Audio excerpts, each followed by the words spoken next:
This is Abe Friedtanzer from Awards Buzz. Very excited to be speaking with Tommy Dewey about Saturday Night. How are you, Tommy? I'm great. How are you? Good, good. I did a little research and it looks like you were not alive in 1975. Is that correct? No, but I was pretty close. What did you know, or later in your life, obviously, about Michael O'Donoghue? I learned a lot about Mike through this process, to be honest with you. I was familiar with him. I had gotten my hands on a few copies of the National Lampoon as a young guy and was kind of wowed by how smart and funny it was. But I didn't really do a deep dive. And I've always been a Saturday Night Live fan, but I had not done a deep dive on Mike. And boy, what a dive it is. What surprised you most about him? I how much of a performance artist he was.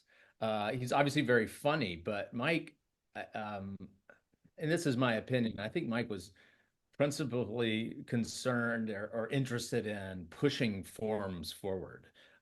He ended up getting laughs because he was brilliant and he was funny, but he really wanted to see how far he could take you know, narrative and comedic forms, regardless of the funny piece of it, and started doing this sort of wild experimental theater as a young guy. I was also loved how much of an outsider he was in that world. National Lampoon was Harvard guys, Mike was not, and just kind of fought his way into that world, and obviously became a legend of comedy. Did you try to mimic the way that he moved and spoke, or do you feel like this is a more liberal interpretation? I feel like there's a little more liberal interpretation. I probably, and I can't speak for anybody else. I think I had the luxury of approaching it more of capturing his spirit than I did have to capture a look or a voice. Obviously, the Chevy Chases and Dan Aykroyds of the world are so famous. We're so familiar with them. I think those actors who did just a phenomenal job had to adhere a little more tightly to who those people were physically and vocally, whereas I could focus more of my energy on capturing Mike's darkness and the joy he took in that darkness, and so that's the way I attacked it. That said, I did watch everything I could get my hands on, and Mike was a little more nasally than I am naturally, so I did move my voice around. He kind of crept around in this slinky sort of way, from all accounts, from back in the day, and so I did some stuff physically and vocally, but mainly was trying to you know get to the core of who he was. And would you say that in your own life, you react similarly to when someone's trying to censor you? I'm pretty snarky, but I am not nearly that nasty. And the second the second a confrontation is over, I feel immediate guilt and will worry for months about what I've said to offend someone. I don't know that Mike was plagued with that kind of conscience. I think that in a film full of confrontational personalities, that may be the most, brutal interaction that we get to see. Oh, it's the juiciest scene. That's the first thing I read when I came into the orbit of this movie and thought I've gotta get a chance to do that scene. I've got to be in this movie just for that, if only that. The dialogue is so quick and there's just so much happening in this film. Was there a lot of improvisation or everything was pretty set to the script? Not a lot of improv. There were times as we were figuring it out because there's so many moving parts. Occasionally there would be gaps to fill, and Jason on the fly would say, "Hey, throw something in there because this is the way the camera's moving." And um, but Gil and Jason write with such a musicality. There's such a rhythm to it, that I don't think any of us wanted to mess around with that too much. It looks and feels so grounded and so verite, but I think kind of sneakily there is a jazz to the dialogue in the way that there's a jazz to the score, and I think that's by design and is part of Jason's brilliance. There's such a big cast that you did not get to interact with nearly everyone. Was there anyone you would have been very excited to share scenes with, whether it's the actor now or the person that they're portraying? That's a good question. I mean, the short answer is yes. I did get to jump around a lot.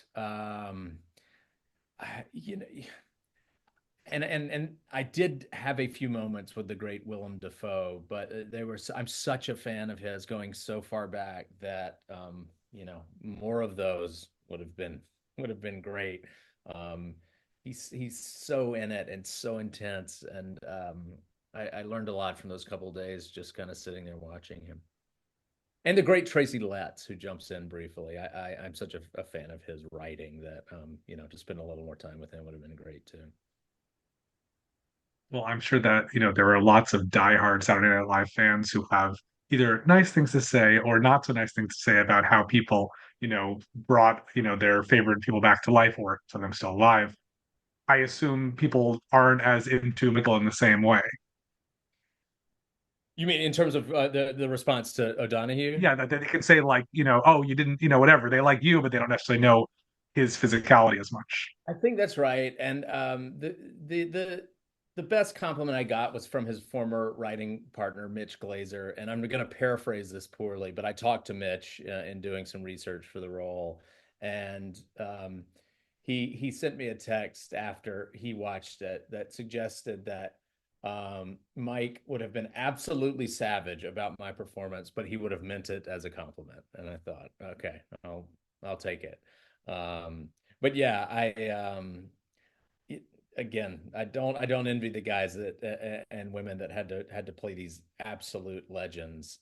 Although I have heard very few, if any, stories about people being too critical of their performances, and I think it's sort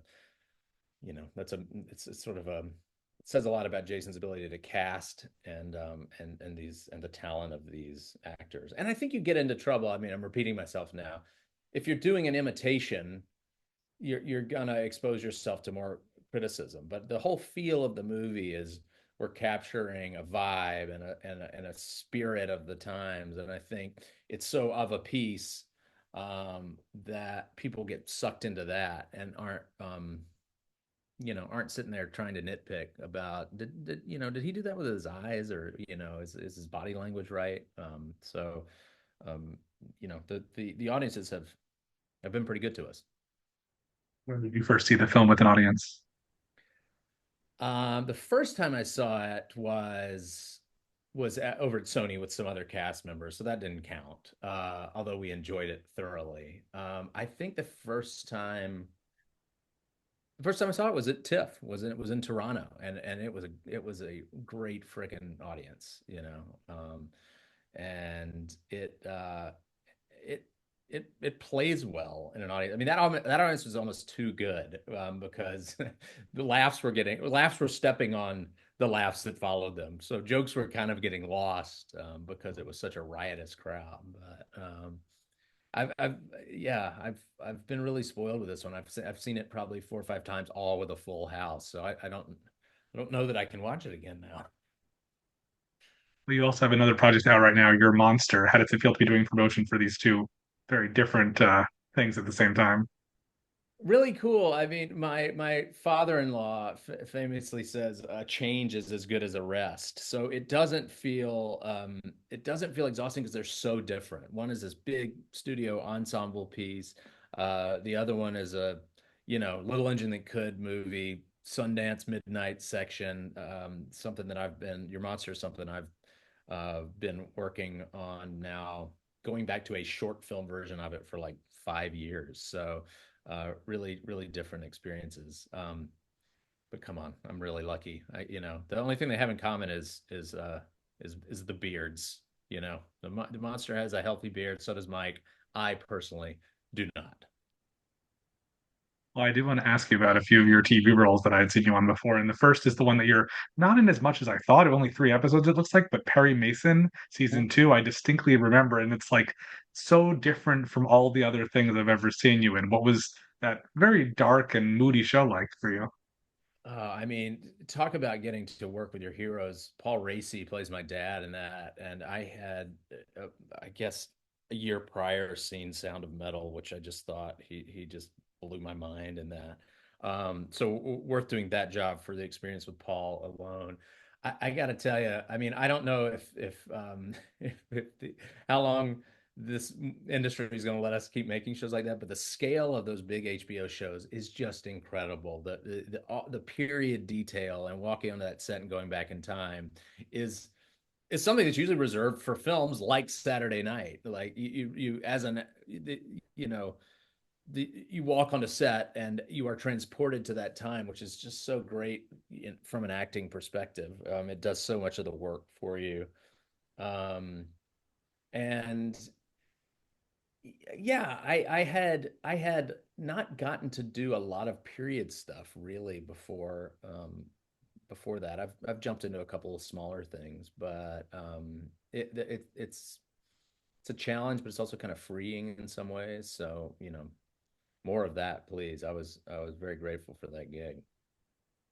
Well, there's no good segue, but I also enjoyed pivoting, which I feel like didn't really catch on, and that's another sort of like, from a different era kind of thing. Oh man, that's one that's really near and dear to my heart. I wish they'd let us make more of those. I love Liz Astroff's the creator. I really I could let my goofball flag fly on that one. I mean, I like to goof off. That character was just kind of that. I wouldn't call him hapless, but he didn't have his act completely together, and the way he goofed around with Eliza, who played my wife, and his kid. Yeah, those half hours when they get them right and when they feel like that are sort of the best gigs. Well, and then of course there's the streaming dramedy that paved the way for other streaming dramedies, Casual, which I'm so glad it got a few seasons. I feel like it's the kind of show that could have just came and gone, and it's does that still stick with you, that show? I mean, that more than anything, really. Everything you've mentioned. I am so I love the shows and movies you've picked to mention. Casual is the biggie for me. I mean, it was uh, you've heard this from actors before, but we really became family on that show. Michaela Watkins officiated my wedding. I mean, those relationships really run deep, and that was a job that I was able to.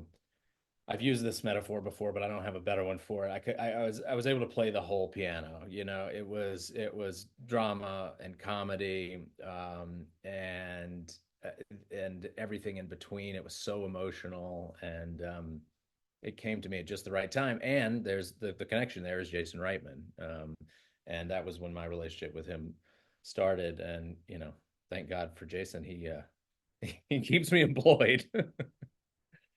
Well, this is Awards Buzz, so I always like to ask whoever I'm talking to, what have you seen lately? A film, a show, a performance that's really sticking with you as particularly awards worthy? Just saw The Substance a couple nights ago. Demi Moore is blew my mind in that. I've seen a lot of good stuff recently. I'm binging my way through The Diplomat. I'm a big Kerry Russell fan, and I love that they are making that show. It's not. I'm sure it wasn't an easy sell. It's kind of politics adjacent, but they do such a nice job with it. And it's really a show about a couple or a family, with the backdrop being the world of kind of international political intrigue.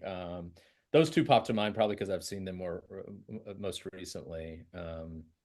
But I think, for all the doom and gloom, it's a good season. I've seen a lot of good stuff this year, so I'm excited to see how it all plays out. That's great. And what's next for you? I don't know. I'm just writing a bunch. I've been kind of swallowed up promoting Saturday Night and Your Monster, and now that those are out in the world, it's feeling a little quiet around here. So I'm reading furiously, and we'll be taking some stuff I'm creating into the marketplace in the new year. But I'm available. Awesome. Well, I wish you plenty of luck with whatever comes next, and thanks for taking some time talking to me today. Thank you so much. Good talking to you.